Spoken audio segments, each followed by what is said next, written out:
disclaimer. The following broadcast gives a true and honest account of the events described, and all evidence and details herein are solely factual. What you are about to hear is real and may disturb you. Caution is strongly advised. Welcome to Dead Souls Social Club. If you enjoy our show and find our research interesting, please consider supporting us. Head on over to ko-fi.com/Dead Souls and donate a few bucks to our research and investigations. That's www.ko-fi.com/Dead Souls. We truly appreciate you helping us out, but if Instagram is more your thing, you can find us over there. Just type in Dead Souls Podcast and we'll come up. As always, thank you for joining us. Michael Jackson. Let that name sink in and trigger all your relevant memories. I very much doubt there is anyone listening here who doesn't know who that is.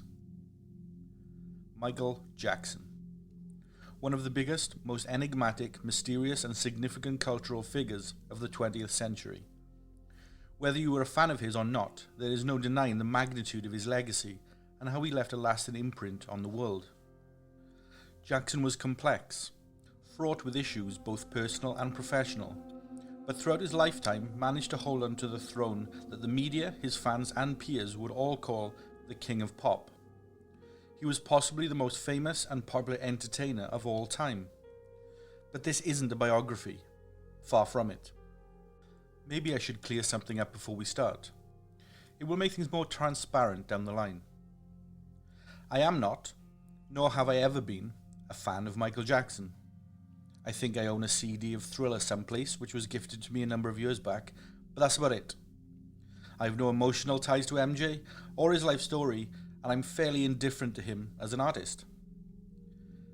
It doesn't matter to me if he released amazing entertainment or the world's worst entertainment. My opinion of him remains the same. My cousin, however, who I've been close with since we were very young, was a big fan of Michael Jackson. So that meant that throughout the 80s and 90s and 2000s, I usually had what Michael Jackson was up to on my radar via second-hand updates from her. So I was aware, you could say, of the latest Michael Jackson media headlines. My cousin's interest in Jackson started to wane in the early 2000s when MJ faced criminal charges over alleged child molestation, the third time he'd been accused of such actions. My cousin was a mother to a young child, and she didn't think she could stand by the artist given all the damning things that she had heard about him in the press. His death came and went, and it had been a number of years since I last thought about Michael Jackson. Then around Christmas time last year, I was gifted a book by a friend of mine.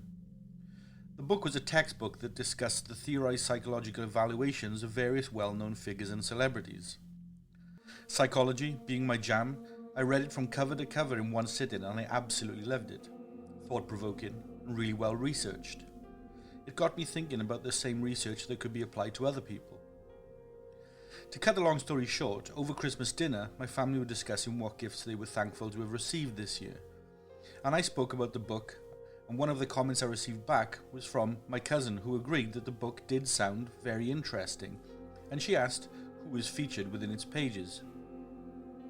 Michael Jackson wasn't featured, but after I reeled a list of names off, he was the first name that my cousin replied with as someone who she thought would be a fascinating psychological evaluation to read. And here I am, nearly 5 months later, not with a psychological evaluation of Michael Jackson, but instead a rabbit hole of research that fate has led me down. Now, at the start of every episode, we always run our disclaimer that states that all information and evidence broadcast throughout the following episode is genuine, real, and 100% truthful. And this episode is no exception. There is, however, I feel, a need to reiterate these facts, as I feel this is a subject where emotions often run high, and generally individuals can be very passionate about one side of the argument or the other. For clarity, I am just presenting facts, data, details, and evidence that has all been entirely independently corroborated and proven to be genuine. Anything that has the slight chance of being ambiguous or even slightly leaning toward being untrue has been left out. I want to leave no room for argument. This is Michael Jackson, the truth. Do you remember back in the 90s and 2000s when Michael Jackson was still alive? Back in high school when there would be so many paedophile and pervert jokes about him. It was generally assumed by many that after so many allegations and investigations that Jackson was guilty of child abuse, right? He paid off those people that accused him so much money, he had to be guilty. Then there were the other children and families that came forward. That guy was guilty for sure. Do you remember when he was interviewed by Martin Bashir and he admitted in that documentary that he lets children sleep in his bed? What the hell? What a pervert. Who does that? Do you remember when the press called him Wacko Jacko on a daily basis and revealed story after story about how strange and bizarre he was? The guy had a pet chimpanzee. The guy slept in a hyperbaric chamber to remain young. The guy tried on several occasions to buy the bones of John Mayrick, the Elephant Man. The guy was obsessed with llamas and took 2 pet llamas to the recording studio with him. The guy was absolutely crazy, right? He lived a reclusive lifestyle. No one knew what the hell went on at the Neverland Ranch, and he lived alone. Well, tonight I'm going to find out what's true. Who was the real Michael Jackson? Was he this creepy, reclusive pervert? Or has the media painted a harsh picture of lies? Let's dig in. First up, let me cite my sources for this episode. This one took a lot of research and data gathering, and I wouldn't have been able to do it without the expertise of the following people. First up is Charles Thompson. Thompson is a British investigative journalist who has worked for The Guardian, Huffington Post and Mojo magazine. He has won multiple journalistic awards for his work, including a very coveted Ray Fitzwalter Award for his investigative work in the Shoebury paedophile ring, which he exposed and helped bring down. Next up is filmmaker Danny Wu. He's a Chinese-Canadian investigative filmmaker. Third up is Dr. Bob Johnson. Dr. Johnson is the senior clinical psychiatrist at HMP Parkhurst and Ashworth High Security Psychiatric Hospital. Finally, Grace Morgan. She's a senior GS researcher at the UK government with over 15 years of experience into social and behavioural research into group, society and individual behaviours in support of policy, debate and government decision making. All 4 of these individuals played a pivotal role in this episode, and I thank them very much for their research and data. Now that the introductions are out of the way, let's go. Michael Joseph Jackson was born on the 29th of August 1958. The 7th of 9 children born to Joe and Catherine Jackson in a 2-bedroom home in Gary, Indiana. Catherine worked part-time at Sears department store, and Joe was a crane operator at United States Steel. They were very much a working-class family. Michael started performing at the age of 6 when his father formed a band from the Jackson brothers. This band would eventually become the Jackson 5, with Michael on lead vocals due to his natural talent. Their father Joe would manage the band and was famously very abusive to the boys, standing with a belt in rehearsals ready to whip and beat the boys if they messed up and didn't perform well. This would leave a lasting and deep psychological mark on Michael, who was very young at the time, and he grew up with a great fear and dislike of his father Joe. Michael described Joe in a 2003 interview as a terrifying tyrant who regularly inflicted violence on him and his siblings in pursuit of perfection. Michael also had what he and the family would call a very lonely and isolated childhood, with him having little friends and spending most of his time on his own when he wasn't performing or rehearsing. Having this type of childhood and growing up in the spotlight had profound consequences to Michael's psychological development. This is very much in the public eye and has been debated and conversed for many years, but Michael was isolated throughout his career. So famous was he that it was difficult for him to go outside without being mobbed, and finding it difficult to make friends as a result. He would end up living a reclusive existence, even though he would regularly perform to millions of fans the world over who adored him. Numerous psychologists have surmised that Jackson's psychological development was impacted when his real childhood was taken from him at such a young age and replaced with a forced focus on performing and rehearsing.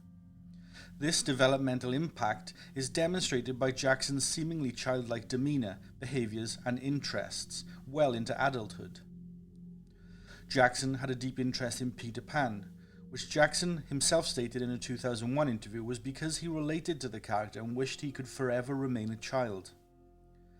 In addition to this, Jackson, between 1974 and his death in 2009, donated more than $500 million to children's charities and regularly wore a black armband in support of children's rights. Some people saw this as a beautiful and innocent thing. Others saw it as a creepy, self-indulgent, fake show. On February 19th, 1996, Jarvis Cocker, the lead singer of British Britpop band Pulp, crashed the stage during Jackson's performance of his single Earth Song at the Brit Awards over what he considered a sickening portrayal of messianic imagery and Jackson's self-image of a Christ-like figure who could heal children and save the world. Side note, in a very British state of affairs, Jarvis Cocker was subsequently arrested for the stunt and represented legally by comedian Bob Mortimer, who had practiced law prior to his celebrity. The 1980s and 1990s, when Jackson was at his peak level of fame, was a time before social media and widespread internet use. A time where you could only get information about your favourite celebrity from the media, magazines and newspapers, which we now consider less than honest with their reporting. Figures like Michael Jackson, Princess Diana, Amy Winehouse and Whitney Houston, to name a few, were hounded by the tabloid press. Rarely a day went by where their names were not mentioned in the press, and this was due to their huge celebrity. Any story that involved their names would sell papers, would sell advertising, would draw huge ratings. Anything they did, true or not, generated millions of pounds or dollars. The free press and loose media standards meant it was, and still is to some capacity, open season on celebrities. The media could print or run a story about anything they wanted, true or false, simply citing an anonymous source. With media as your only source of information, many people accepted the information given to them as fact in the absence of anything else. The response to this by many celebrities was fierce protectionism of their private lives, and there was none more famous and protective of their private life than Michael Jackson. Police want to know what Michael Jackson's really up to, and Mary Jo goes it alone.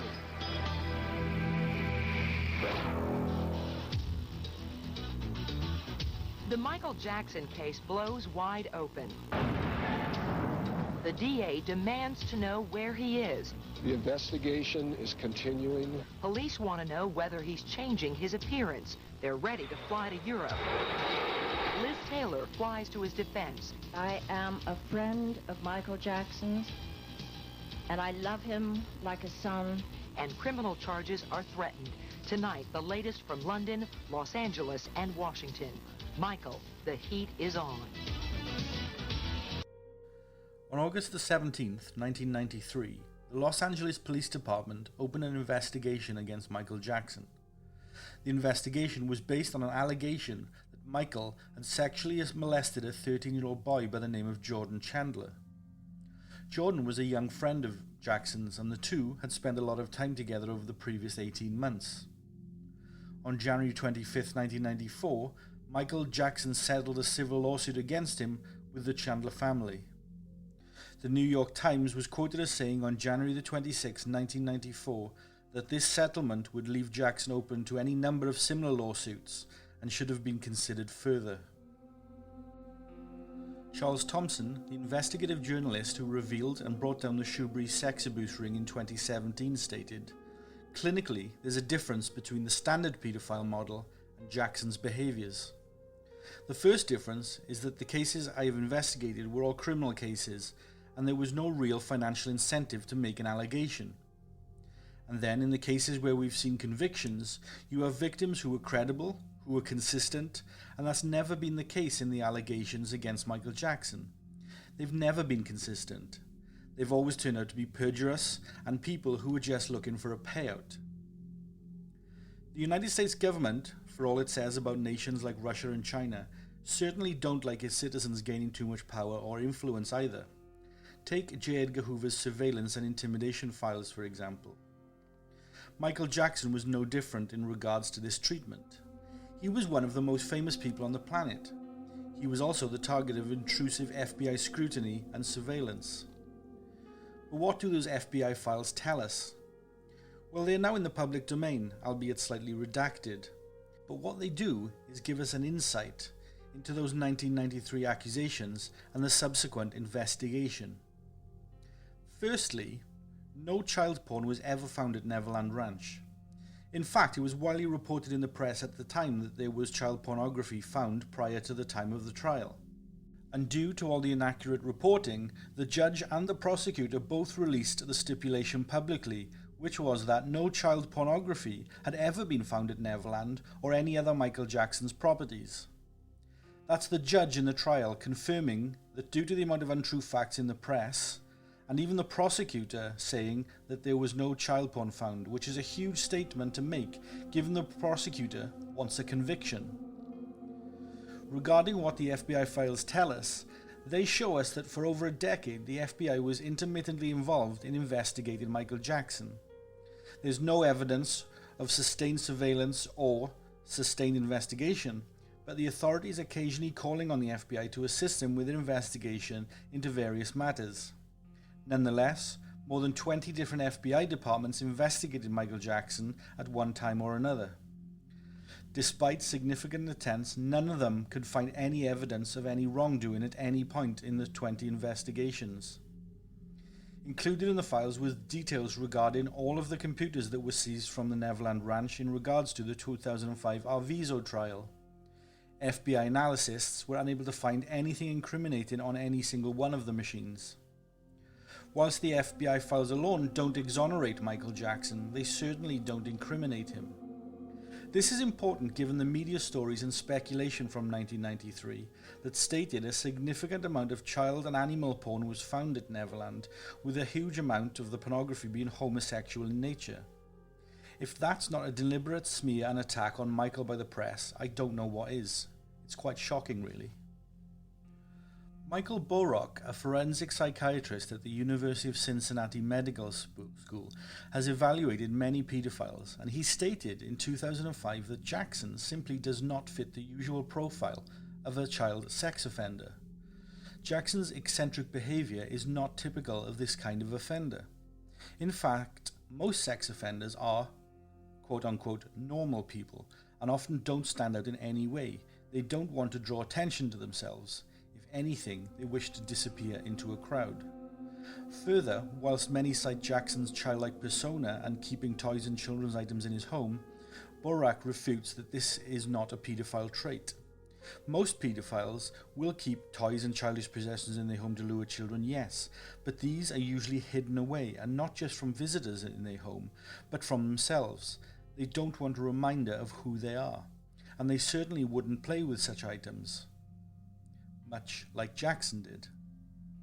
These opinions are echoed by Richard Lawler, Chief of Outpatient Forensic Child Psychiatry Services at the Indiana School of Medicine. He stated that many pedophiles will display some form of arrested development, focusing their attention on young children over adults. They will become fixated during development, but science doesn't yet tell us why. Lawler went on to say that Jackson's childish demeanor would be very rare amongst paedophiles, though, going as far as to say that he has never seen it amongst the many, many cases of paedophilia he has researched and witnessed.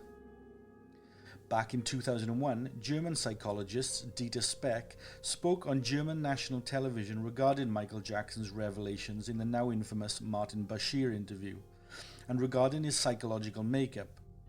Speck stated the following translated verbatim comment. His father said in an interview 2 years ago that had he not beaten his son, then the latter wouldn't have ended up as number one in the pop business.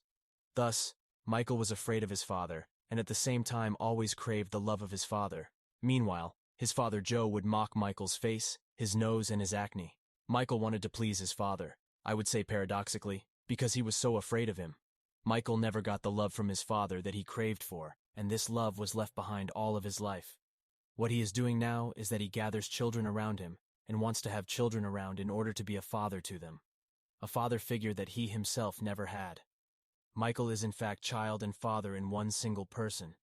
What he does with children, he actually does with himself, in a genuine, completely innocent, and completely good-hearted way. Far from a naive person, Martin Bashir has tricked him. He has taken full advantage of him. There are, of course, detractors to this psychological evidence, however. One of those is Jim Clemente, an ex-New York State prosecutor and FBI profiler who specialized in behavioral analysis and worked under the Sexual Exploitation of Children's Task Force throughout the 1980s. Clemente believes that Michael Jackson does in fact fit the profile of a pedophile, and that Michael Jackson certainly did have child porn at Neverland. Clemente was interviewed on Good Morning America in 1996, and he had the following to say. They found images, and I think they were of a photo shoot with Michael Jackson's nephew, Taj. I think he was still a teenager when the photos were taken. And there's a picture that's out there. It's a picture of Michael and Taj. So there are pictures in this series where Michael is actually grabbing the cloth that Taj is wearing, and he is trying to rip it off. He's laughing and joking and trying to get him naked. And he's virtually naked in this picture, too. This is his nephew, and he was a 40-something-year-old man. Why is he posing in a picture where Michael's shirt is open, exposing his chest and this kid's chest? I mean, he's basically naked. He's got no underwear on right next to Michael Jackson. I mean, it's disgusting.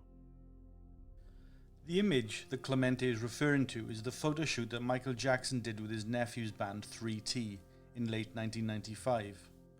The image was used as the cover for the 1996 single, Why?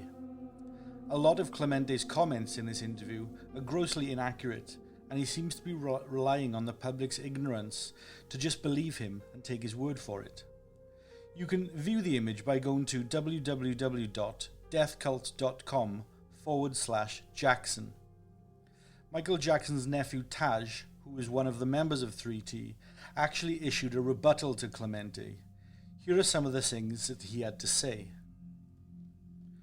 Present at the shoot, there is wardrobe, there is a camera director, there was makeup. I was uncomfortable taking off my shirt, so I didn't have to take off my shirt. It was never said, no, you must take off your shirt, and you do this and you do that. We were given the freedom to do whatever we wanted to do. Now, unfortunately, people are trying to dirty it. It was just an edgy image. Although by today's standards, it's just a fully clothed Michael standing next to his nephew, who is also fully clothed, but has his shirt unbuttoned all the way down. Clemente mentioned that Michael's laughing during the shoot. Well, that's because we were all joking. We were trying to do something edgy, but that cracked us all up and made us laugh. There's plenty of people present that witnessed everything, and they would back up my story or my uncle's story if he was still alive.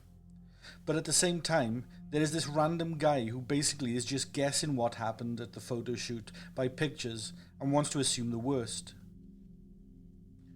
Michael, however, never issued a rebuttal to those accusations, and looking at the evidence of his communications and media appearances, maybe that was one of Michael's biggest problems. Friends and fans of Michael would accuse him of being too nice, too innocent, and too trusting, and eventually that led to his partial downfall. Macaulay Culkin conducted an interview on 60 Minutes with Larry King in 2005. One of the comments he made was this. Yeah, you have to understand the whole scenario, man.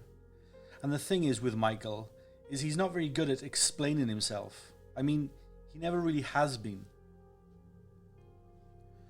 Caroline Frisdet, a 2005 Michael Jackson trial defense witness from Stockholm in Sweden, said the following. Michael was going to Miami, so myself and a couple of friends flew in from Europe to spend some time with him before he left. And before he had to go, he told us that we could stay and that we can enjoy Neverland as much as we wanted. While the ranch manager took us to the main house, he told me that Michael had said, give us the royal treatment, and we sure got the royal treatment. When we went up to the main house, all the staff were lined up on the stairs welcoming us, and they told us that we could move around as freely as we wanted to. There were no places that were off limits. 1993. Evan Chandler was born in New York. He was born Evan Charmatz, but he wanted a career as a screenwriter, so he moved to California and changed his name from Charmatz to Chandler because he thought Charmatz was too Jewish sounding. He became a dentist. He was actually Carrie Fisher's dentist, but he didn't enjoy the job. He felt he was destined for bigger and better things. Throw in the fact that many sources state that Evan was not very good at his job either. He was censored by the Regulatory Board for poor work in 1993. He had a very, very brief career as a screenwriter, with his one screenwriting credit, again in 1993, being for the Mel Brooks comedy Robin Hood Men in Tights. 1993 would turn out to be a pretty big year for Chandler. While he was working with Mel Brooks, he came up with the idea of Men in Tights, or rather his 13-year-old son came up with the idea, Men in Tights. Mel Brooks decided it was a great idea and went along with the dentist and they put the movie together. The other writer on the project was David Shapiro, him who wrote Battlefield Earth, the John Travolta-fronted Scientology movie. Yeah. Men in Tights did moderately well and is a fairly average review on Metacritic, Rotten Tomatoes and IMDb. It will be Chandler's only movie, unfortunately. A dentist to the stars would be exposed to a lot of the Hollywood glitz. No doubt he could see his successful customers talking on the phone, making deals, and it looked so easy to someone on the outside. Anyway, he decided he wanted a piece of that, eventually settling on screenwriter-producer, and that would fill his boots. Now, Evan Chandler had briefly been married to June Chandler, originally June Wong, and they had a child together, 13-year-old Jordan Chandler. June Chandler had divorced Evan by 1992 and married a man named David Schwartz. June and Schwartz had full custody of young Jordan. So let's skip back to May 1992.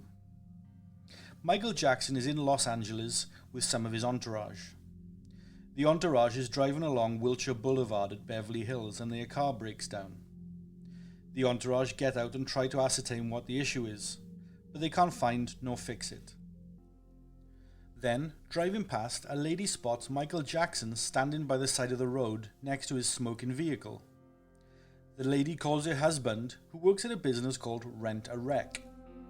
It's a used car rental and leasing business, but they have a tow truck, and she wants to help a megastar. Rent a Wreck is owned by David Schwartz. So when David Schwartz hears about the call that's come in, he calls his wife June, because he knows that his stepson Jordan is a massive Michael Jackson fan, and he figures this might be a great opportunity for Jordan to come down and meet his hero. Fairly innocent. Now, there was an employer at Rent-A-Wreck named Martin Green. Green said that when June arrived at the breakdown location with Jordan, she was kind of forcing Jordan on Michael Jackson, almost like trying to emotionally blackmail the star, and she was very imposing. From all accounts, however, it appears that Michael thought that he owed the boy something, Green said, and so telephone numbers were exchanged, and both parties ended up staying in touch. A lot can be said for fate, right? Anyway, in February 1993, Jordan, or Geordie to his family and Michael, visits Neverland Ranch with his mother and younger sister by invitation from Jackson.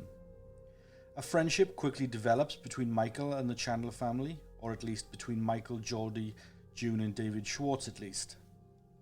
I mention these specific names because what the friendship doesn't include is a friendship with Evan Chandler, and why would it? During this period, Michael Jackson will often stay over at June Chandler's house. June and Geordie would also sleep over at Jackson's house too. The Daily Mirror reports this in March of 1993. So where is Evan Chandler during this period of time? Well, Evan Chandler was essentially an absent father in Geordie's life. In 1993, he owned around $70,000 in unpaid child support, and he rarely saw Jordan. Evan and June had been arguing a lot during this time too, as June was angry at how infrequently Evan was seeing his son. June wanted Evan to take Jordan more often and arrange regular, consistent visits to Evan. Evan was refusing. He had remarried and had a new family of his own. Plus, the more he saw Geordie in June, the more pressure would be put upon him to pay his increasing child support bill, which he could not afford. Evan, at best, struggled to engage with Geordie. Then, he discovered that his son was now friends with Michael Jackson. Almost overnight, Evan suddenly became interested in seeing his son again. In May of 1993, Michael Jackson first meets Evan Chandler. Initially, him and Jackson seemed to be getting on really well, although Evan quickly overstepped the mark with Michael. He asked Michael to build an extra wing onto his Neverland home so that Geordie could come and stay more often. Michael wasn't keen on the idea, so Evan suggested a better idea. "Why don't you just build me a new house?" he said. Honestly, the ignorance and confidence of this guy. Anyway, that didn't happen, but strangely, Jackson didn't kick Evan out or see through his money-grabbing cloak. No, Jackson remained cordial and friendly to Evan. June then dropped the bombshell that she and Geordie were going on tour with Michael. Evan, who previously had been an absent father who wasn't paying his child support and not interested in seeing his son, became enraged about the idea that Geordie would be out of the country for a few months, meaning he wouldn't get to see him. At this point, this is where the relationship took a dramatic turn towards the negative. Evan had also begun making strange comments and threats to June, David and Geordie about Michael. Evan said he was going to make allegations about him. Evan was behaving so erratically that they feared he was going to do something crazy. So the next time they spoke to Evan on the telephone, they tape recorded him. This conversation took place on July the 8th, 1993, when Evan Chandler called David Schwartz. This man is going to be humiliated beyond belief. He will not believe it. He will not believe what's going to happen to him. Beyond his worst nightmares. Sell one more record. This attorney I found, I interviewed several, and I picked the nastiest son of a bitch I could find. Once I make that phone call, this guy is just going to destroy everybody in sight. Any devious, nasty, cruel way that he can do it. And I've given him full authority to do that.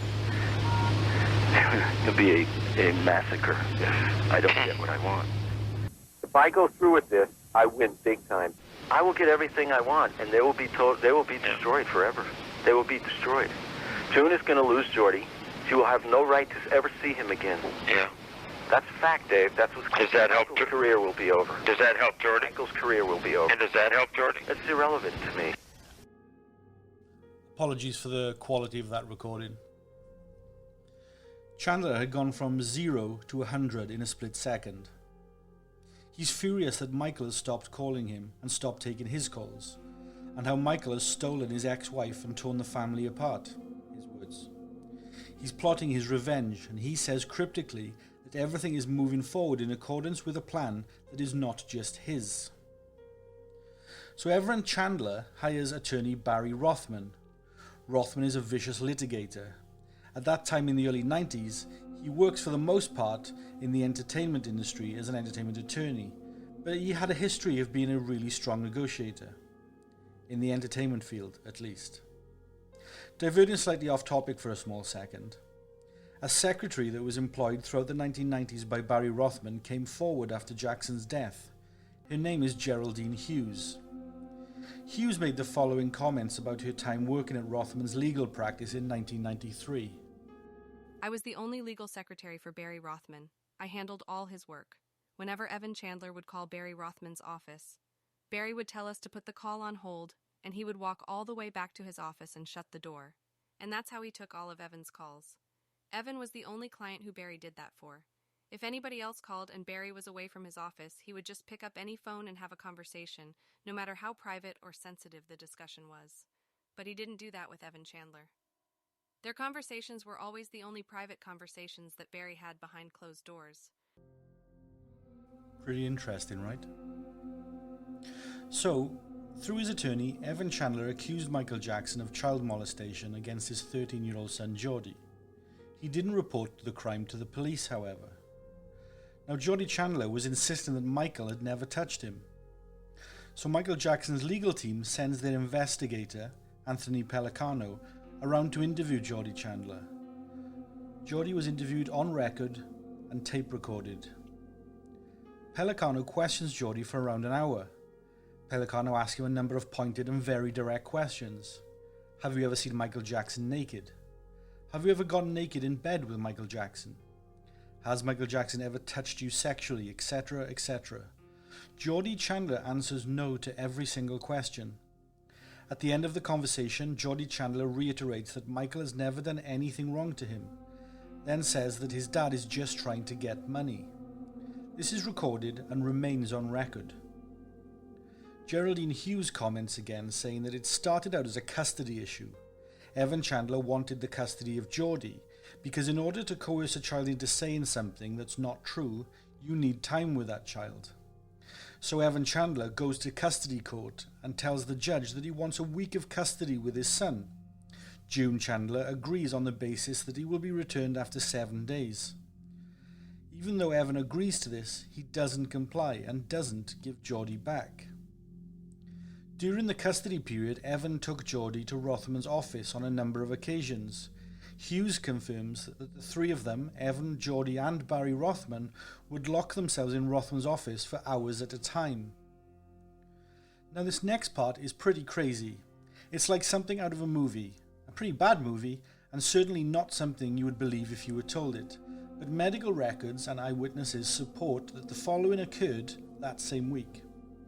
While Geordie was in Evan's custody, Evan sedated him to conduct a dental procedure. Remember, Evan was a qualified dentist. He uses a drug called sodium amytal. This is where things start to get murky, as sodium amytal is not a drug that's commonly used in dentistry. It's not used in dentistry at all. But regardless, Evan gives Geordie this drug and sedates him. So what do we know about this drug? Well, up until the 1980s, it was used by a number of government agencies throughout the world, as it was thought to have been an effective truth serum. Hell, the CIA used it. The only problem was, in the late 80s, scientists ascertained that it wasn't effective as a truth serum at all. In fact, it was quite the opposite. If you look at current medical journals like Psychology Today or The Lancet, you'll see that it isn't a truth serum, and this was widely known by 1993. What sodium amytal actually did was it made those who took it massively suggestible and susceptible to compelling assertions. In effect, you could administer somebody with sodium amytal and then plant an idea in their head, and when they woke up, they would believe what you had told them was true. So what happens next? That's right, Geordie changes his story. He went into Evan's custody saying that he wasn't abused by Michael Jackson. Not long after, he claims that yes, in fact, he has been abused. Smoke and fire, anyone? If the drugging of his own son and coercing him into making a false accusation wasn't enough, Evan then still doesn't go to the police, as you would expect a parent to do if their child had said they'd been sexually abused. No, Evan instead goes directly to Michael Jackson's legal team and demands $20 million. Don't forget that Evan had a desire to be a filmmaker. Jackson and his legal team knew this. Evan even said he would use the money from Michael Jackson to fund his own movie. So instead of laughing Evan out of the room, and although Michael is adamant that he's not going to give Evan Chandler a single penny, let alone $20 million, MJ's legal team do actually offer a counter-offer to Evan. The counter-offer is a deal for 3 scripts, and Evan will be paid $350,000 per script, which is a hell of a generous offer to give a man who is essentially fraudulently trying to steal your money. Michael even said to Evan, "I'll contribute that to your film project as a chance to give you and your son an opportunity to heal," because at that time, Evan was saying publicly that Michael had stolen his son's affection. Evan actually recorded that in the legal paperwork. He said, "My son is being starstruck by this superstar and Michael has stolen my son's affection," verbatim. Michael reportedly felt huge guilt about this, and his comments in the legal offer stated, "This will be a great opportunity for you and Geordie to reconnect, because you'll be able to write the scripts together." Jackson was trying to defuse the situation in a very generous manner. The comms back from Barry Rothman by fax said the following: "You're nowhere near what we're asking for. That's less than $2 million. We are not accepting that." Money for literal nothing. 48 hours later, the Jackson legal camp responded with another offer, a single payment of $350,000. This shocked Barry Rothman because it was even lower than the initial offer. Evan and Rothman figured that Jackson's camp was not serious about negotiating and were trying to call their bluff. So Evan Chandler suggests that he is willing to take the original $1 million 3 scripts deal. Anthony Pellicano delivered a fax response within minutes. It simply said, "That's never going to happen." On August the 16th, 1993, Evan and June both filed sole custody requests for Geordie. But in addition, June files an ex parte motion. This motion, if approved by the judge, means that all parties involved in the case must show up in court the very next day. June was trying to get Geordie back and playing hardball. So Evan went to court. But don't forget, Evan had been negotiating with Michael's legal team for a whole month prior to this court date, for the not-so-small sum of $20 million. So Evan goes to court. In front of a family law judge, Evan says nothing about his suspicion or knowledge of his child being molested. This would have been a perfect time to raise it in a legal capacity, not to mention he could have argued that the molestation occurred while Geordie was under June's care. Therefore, he should have sole custody of Geordie to ensure better protection of his son. But no, he didn't say anything. So the judge ordered him to return Geordie back to June instantly. So now, in order to regain custody, Evan will need to go to a psychiatrist and have Geordie disclose the molestation accusation on record, then return to the court with the official record. Evan fucked up. But just 3 days later, the breaking news emerged. Evan didn't return Geordie to June.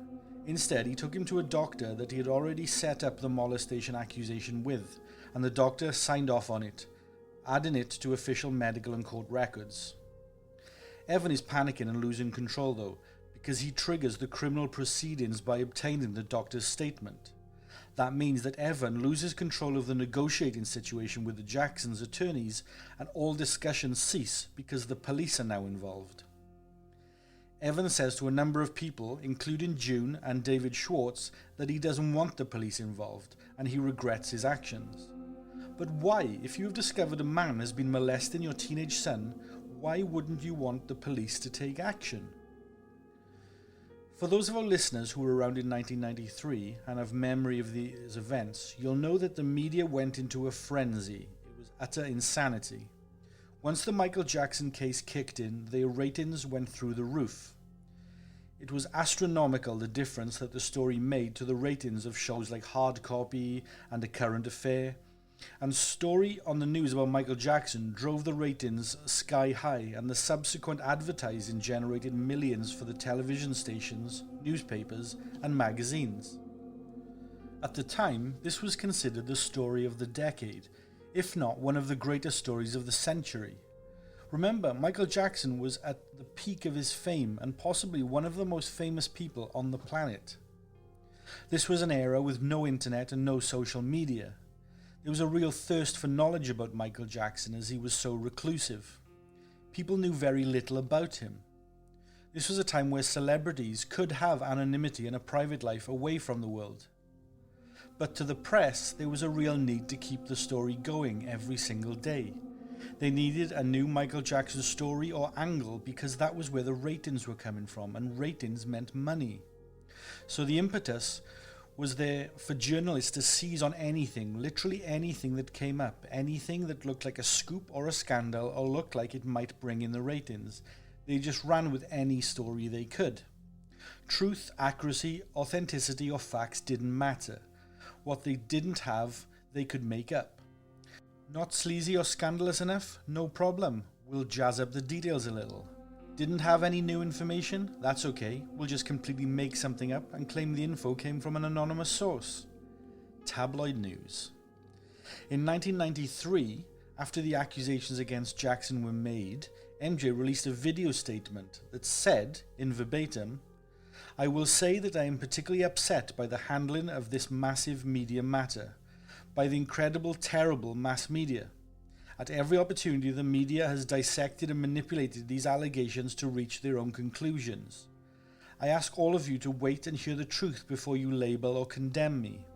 Don't treat me like a criminal because I am innocent." One prime example from the time was where the National Enquirer contacted a Jackson family friend by the name of Ron Newt. They invited him to a lavish hotel suite and offered him $200,000 for information about Michael Jackson. Initially, Newt said, "Sure, of course, I'm here to help Michael." At which point, the National Enquirer representative replied with, "Oh, no, we don't want to help him. We want you to say that he touched your children in a sexual manner." I know. Repeatedly, people of dubious character were treated as credible sources if they would come forward with any information on Michael. There were people who changed their story depending on how much money the press outlet offered them. Paul Baresi, a tabloid storyboker, famously stated in 1994, "The first time I heard the story about Jackson, it went, his hand was outside the kid's pants. They were asking for $100,000. As soon as the price went up to $500,000, the hand went inside the kid's pants. So come on." LaToya Jackson. Something that really harmed Michael Jackson's reputation at the time of the initial accusations in 1993 were the comments made by his own sister, LaToya. LaToya actually stated in a number of televised interviews that she believed that Michael was guilty and was in fact a pedophile. Why the hell would she do that? What information did she have to support these claims against a member of her own family? Well, LaToya Jackson at the time was married to a man named Jack Gordon. Gordon was involved with the Genovese crime family. He was also known to be a very disturbed character, both violent and abusive. Gordon was also LaToya's manager and was put in that position by Joe Jackson, who was fully aware of Gordon's reputation. Under Gordon's management, LaToya's image became more sexualized. He would pimp LaToya out like a prostitute, so to speak, and forced her to do semi-pornographic magazine shoots.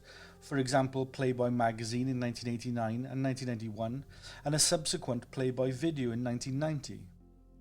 If LaToya disagreed with him or refused to do anything that he told her to do, then he would either beat her or threaten to have members of her family killed. This is by her own admission. This went on from 1989 to 1997, so a good number of years. It was heavily reported on at the time of the marriage breaking up in late 1996. And LaToya herself went on a number of talk shows and conducted many interviews following the divorce, talking about the horrific abuse that she went through at the hands of Gordon, with him even forcing her to distance herself from her family in fear that he would injure or kill them. So all of a sudden, LaToya suddenly started selling interviews, claiming that her brother was definitely guilty. These interviews would sell for tens of thousands of dollars a pop. Jack Gordon decided at the time of the allegations that there was a lot of money to be made from peddling scandal and saying that Michael was guilty. And indeed, there was. Lupus. Dr. Robert Lahita is a rheumatologist from Paterson, New Jersey. He examined Michael Jackson and recorded in the pop star's medical records that Jackson suffered from lupus. Lupus is an autoimmune disease where the immune system, one of our body's largest systems that's designed to protect us against germs and viruses, actually attacks our own body's cells and tissue. Many patients with lupus also suffer with vitiligo. Michael had a form of skin lupus called discoid lupus, which affects about 40% of patients with lupus, and sufferers regularly experience vitiligo and deep skin pigmentation. Jackson announced in 1993 interview with Oprah Winfrey that he suffered with vitiligo, and that's what caused his skin to lighten. Still, however, the press were convinced this was a lie to cover up numerous surgeries to make him white because he hated being black. Jackson reiterated in numerous interviews and multiple times over the years that he suffered with vitiligo, but it wasn't until his autopsy and death certificate was released, which was conducted by Dr. Chandra Soma, professor of pathology at US School of Medicine, that confirmed that he had this disease, and that the public and media eventually accepted the fact. Whilst Jackson suffered with lupus, he only had skin involvement. But this had destroyed part of the skin tissue of his nose, and his nasal surgeries were all really reconstructive to try and look normal. Again, the press found out that as a child his father would mock him and call him Big Nose, and that this must be the real reason for his surgery, a vanity operation. Vitiligo is a very debilitating condition. It doesn't turn you from brown to white all in one go. It happens in very tiny increments and at different speeds all over your body. So it can leave you almost looking like a paint splatter or blood splatter randomly placed over your body. We have placed a few photographs of Michael on our website which shows the slow change in skin colour that Michael endured. If you head on over to www.deathcult.com/Jackson, you can take a look at those images there. Why is Michael Jackson's vitiligo and lupus relevant to all of this anyway? Well, the allegation by Evan Chandler was that his son could accurately describe discoloration of Michael Jackson's genitals, the discoloration being caused by vitiligo. The Chandlers seek and obtain a warrant which allows them to force Michael Jackson to submit to a naked photo shoot and body interrogation by the Los Angeles Police Department. Following the forced examination, Michael Jackson released the following video statement to news agencies from his Neverland ranch. I have been forced to submit to a dehumanizing and humiliating examination by the Santa Barbara County Sheriff Department and the Los Angeles Police Department earlier this week. They served a search warrant on me which allowed them to view and photograph my body, including my penis, my buttocks, my lower torso, thighs, and any other area that they wanted. They were supposedly looking for any discoloration, spotting, blotches, or other evidence of a skin color disorder called vitiligo, which I have previously spoken about. The warrant also directed me to cooperate in any examination of my body by their physician to determine the condition of my skin, including whether I have vitiligo or any other skin disorder. The warrant further stated that I had no right to refuse the examination or photographs, and if I failed to cooperate with them, they would introduce that refusal at any trial as an indication of my guilt. It was the most humiliating ordeal of my life, one that no person should ever have to suffer. And even after experiencing the indignity of this search, the parties involved were still not satisfied and wanted to take even more pictures. It was a nightmare, a horrifying nightmare. But if this is what I have to endure to prove my innocence, my complete innocence, so be it.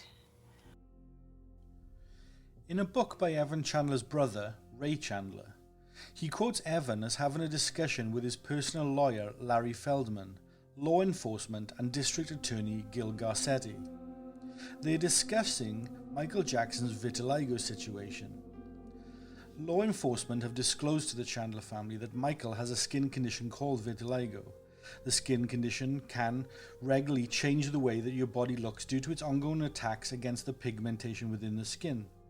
So the district attorney at the time, Gil Garcetti, you might remember him from the O.J. Simpson case, well, Garcetti tells the Chandler family that this works out great for them.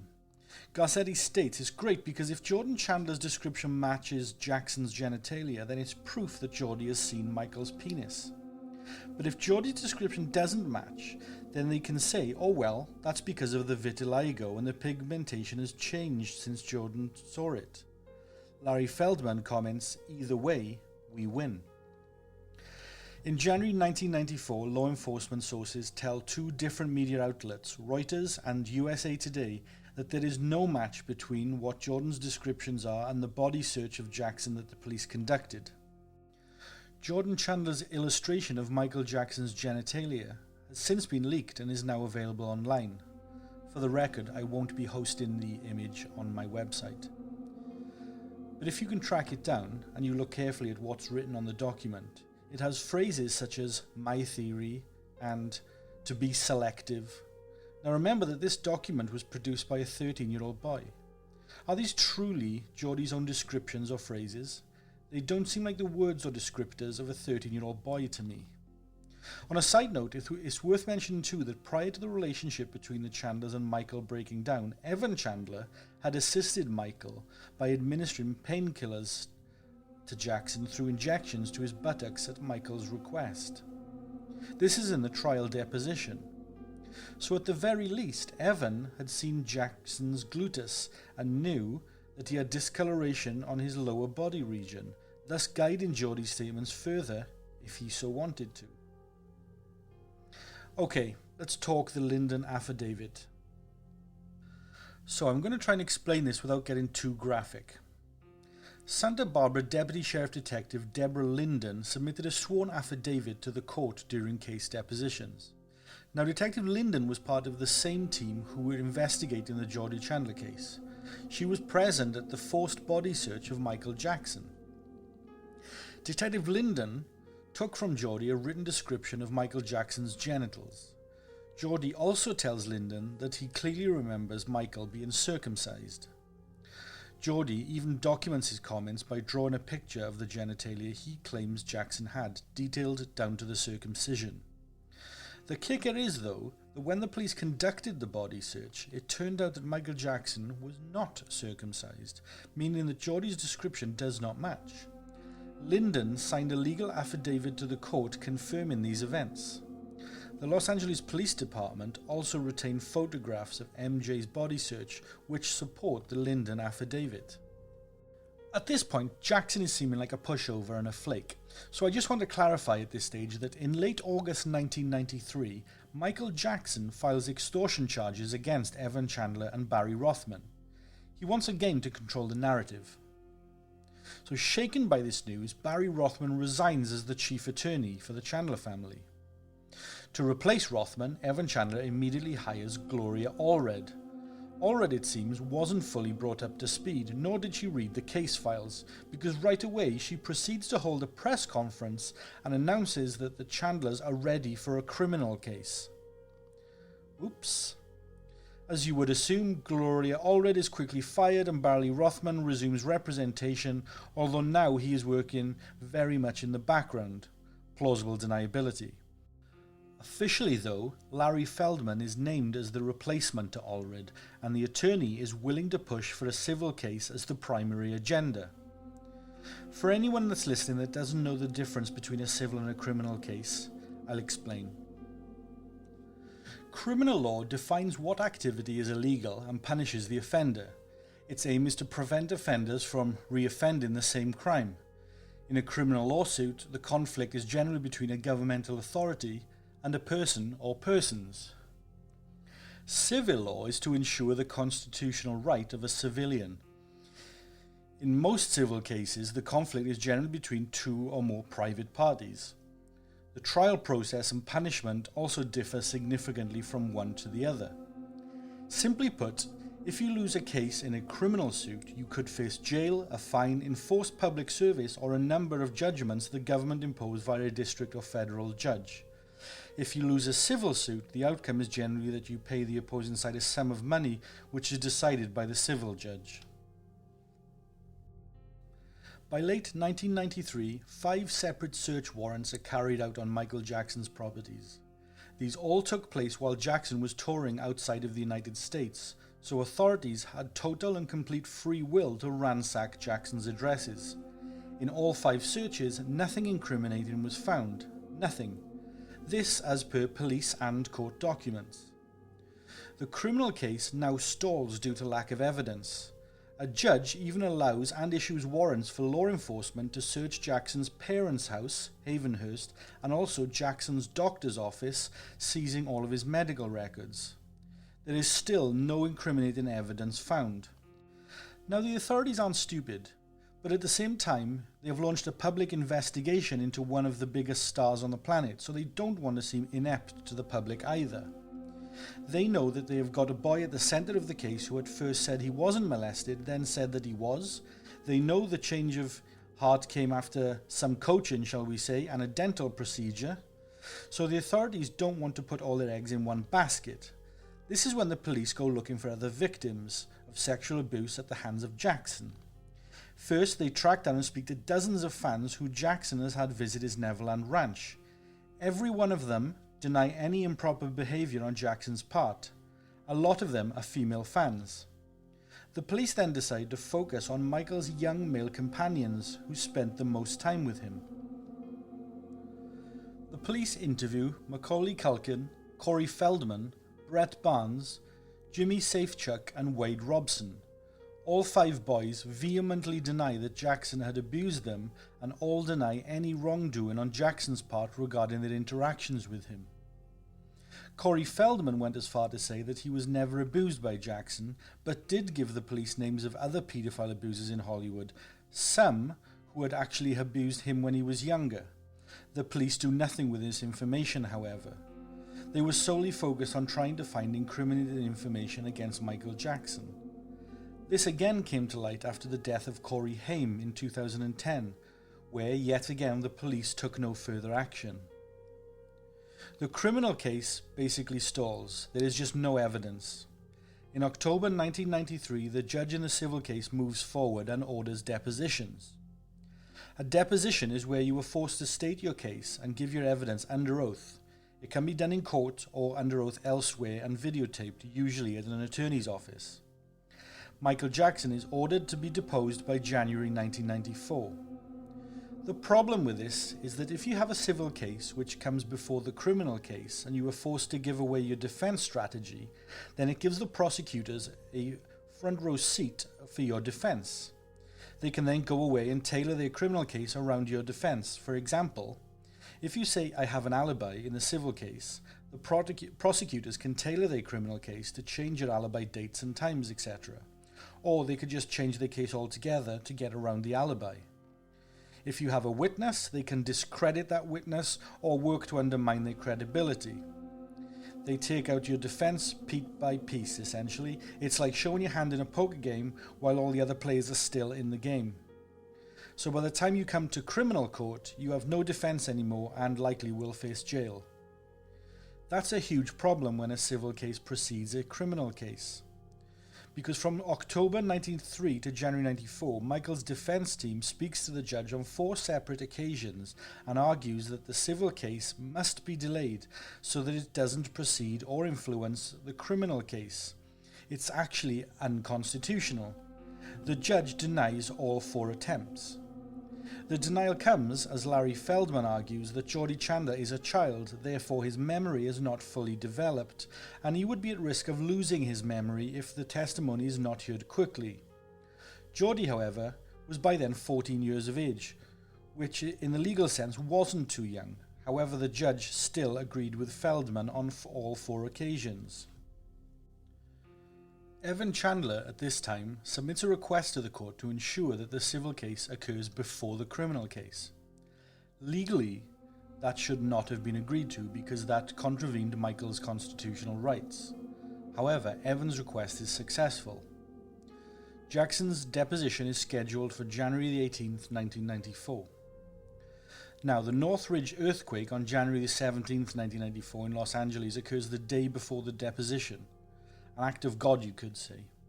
That means the deposition is pushed back by a week until January 25th. But within that week, Jackson's team again try to postpone the civil case, but are again refused. 5th time's a charm. Now, any good attorney will tell you that if a judge is repeatedly ruling against you in motion after motion, then it might be time to consider settling, as that judge is clearly not siding with your case. The Jackson legal team consider just that and bring on famous LA attorney Johnny Cochran. Another OJ reference there. Cochran was negotiating with the insurance company, and at first the insurance company said no, they weren't going to pay the settlement amount. Cochran and the insurance company went back and forth for quite some time, but eventually, because Cochran was a fierce negotiator, Cochran eventually convinced the insurance company to pay the settlement. When Michael Jackson eventually settled the case, the judge in the civil case also made Jackson drop his extortion claim against the Chandlers. Side note here, whenever I hear detractors in this case, or any other case for that matter, who say, oh, he must have been guilty, why else would he pay them all that money, etc. Well, that money doesn't come out of the defendant's own wallet. It's paid for by legal insurance coverage. Just FYI. The amount of the settlement is kept tightly under wraps. We know now, however, that the sum was $23 million. The settlement agreement also included a specific clause which said that the settlement doesn't preclude anybody involved from testifying in a criminal case. And then, to reiterate that at a press conference announcing the settlement, Larry Feldman specifically denies that his settlement will have any impact on the criminal case, which he and we now know is BS, as there was no criminal case. The only reason the criminal investigation hadn't been thrown out already was because the district attorney wanted to see how the civil case played out and hoped that evidence would emerge there that they could use in the criminal case. Obviously it didn't. The sad truth in all of this that never gets discussed is that Michael Jackson was the victim of an elaborate extortion scheme against him. It was perpetuated and inflamed by the mass media looking to line their pockets and increase their power by extrapolating false rumours and fake stories to increase Jackson's infamy. It wasn't the first time this happened on a grand scale, and it will not be the last. Michael Jackson never got his day in court, nor never got the opportunity to deliver his evidence or side of the story. Unfortunately for Wacko Jacko, he had been charged and sentenced in the court of public opinion. In 2004, Jackson was again accused of sexual misconduct against a child by another young male companion named Gavin Arvizo. On June 13, 2005, Michael Jackson was found not guilty by the jury on all 14 charges. Michael Jackson passed away on June 25, 2009. 5 months later, on November 5, 2009, Evan Chandler committed suicide. The suicide was not linked in any way to Jackson's death. On May 1, 2013, Wade Robson filed a civil lawsuit against the estate of Michael Jackson, seeking monetary compensation for lost earning opportunities as a result of alleged sexual abuse from Michael Jackson. The civil lawsuit came months after Robson experienced 2 nervous breakdowns caused by what he cited as a failing career and being declined by the Jackson estate to the opportunity to work on the Michael Jackson 1 Cirque du Soleil production. On May 14, 2013, the Safechuck family business was served with a $24 million lawsuit. On May 20, 2013, a week later, James Safechuck disclosed alleged childhood sexual abuse by Michael Jackson. He hires Robson's lawyer and files a civil lawsuit against Jackson's estate. Their lawyer sought the help of Jordan Chandler, but Chandler refused to be deposed or get involved in the case in any way. Both Robson and Safechuck's civil lawsuits were dismissed in 2017. Both appealed their decisions, and they were both thrown out once again in 2020 and 2021 respectively due to lack of evidence. In 2017, filmmaker Danny Wu approached a friend of Jordan Chandler whom he met in a New York college in 2001. Chandler's friend, Josephine Zoni, stated in a recorded interview that Jordan Chandler had told her that he felt very used by his parents and that he wasn't in contact with them any longer. She also stated that Jordan Chandler had said to her that he believed that Michael Jackson wasn't capable of the things he was being accused of, and that he believed he was innocent of child molestation in every single case. All of Michael Jackson's 5 accusers only sought monetary compensation, and none of them went to the police to report the alleged crimes committed against them. Thank you for taking the time to listen to our show tonight. Be sure to leave us a 5-star review on your chosen podcast platform and subscribe to our show so that you never miss an episode. Our shows aren't sponsored by any company or corporation, so any support you can give us goes a long way in supporting the work that we do.